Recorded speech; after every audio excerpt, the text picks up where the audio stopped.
So the California legislative branch is in Sacramento, which has a whole history behind it if you're interested in how Sacramento was chosen.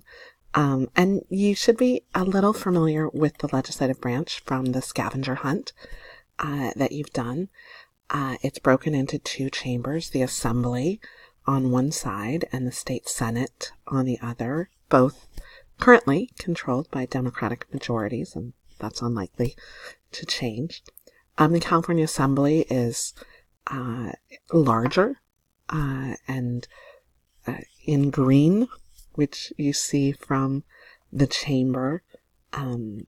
They have 80 members total who serve 2-year terms based on the House of Representatives and the national legislature. There are far more Democrats than Republicans, giving them a super majority currently. The Speaker, Anthony Rendon, is in charge of the body, elected by his caucus of Democratic assemblymen. The entire assembly votes, and of course, if you have a whole lot of members from your party, you end up with all the leadership positions, and the other party ends up with all the minority positions. So you can look at the committees, much like the House of Representatives in the United States Senate, the committees are going to be kind of the driving force of getting legislation done. So they break into committees to actually study legislation and work on bills and resolutions.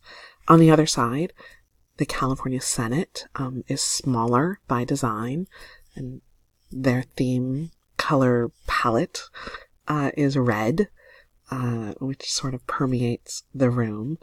There are only 40, and so while the California Assembly uses a electronic billboard to take votes, the Senate still abides by the tradition of a voice vote, meaning you have to actually call out your yay or nay. And with only 40 in the room, it's a much smaller, more intimate setting. They have longer terms, 4 years instead of 2, which gives you a little break every other election. They have a supermajority of Democrats as well. That's not always the case. A lot of it depends on how the districts are drawn. But that's the makeup of the Senate. So they also choose their leadership. Tony Atkins is kind of remarkable as one of the first and possibly the last leaders of the Senate to also be a former Speaker of the Assembly when she was there. Because of term limits, lengthening the term that you can serve in either the Assembly or the State Senate, instead of the old system of term limits where you could be limited to 8 years in the Senate, 2 terms of office, and 6 years in the Assembly with 3 terms of office. Most legislators did that. They got elected to the Assembly, served 3 terms, then competed with whoever else. There's 2 Assembly members for each Senate seat. That's how you get from 80 to 40. So you'd battle it out with your Assembly nemesis, and one of you would usually reign supreme as the California Senate representative and then serve 2 terms there. So what we're seeing is that assemblymen tend to stay all 12 years in the Assembly, and senators no longer come over from the Assembly except fairly rarely.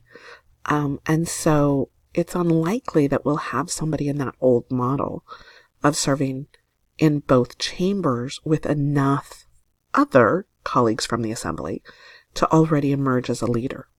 So what we're seeing with the new change to the term limits, where you can serve all 12 years in one chamber, or a combination, is that most are staying in the chamber they originally get elected. So it's unlikely that we'll see the path that Senator Atkins has taken.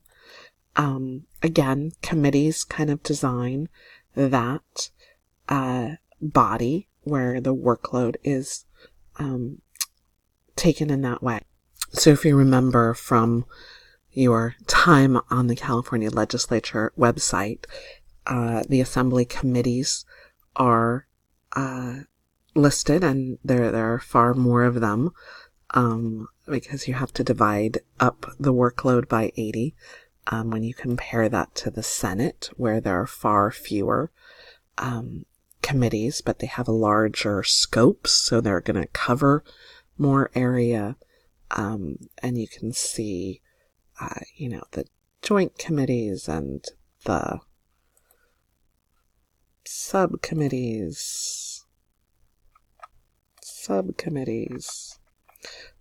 you can kind of see how they operate by these committee websites on how they actually get things done, working in those work groups, if you will.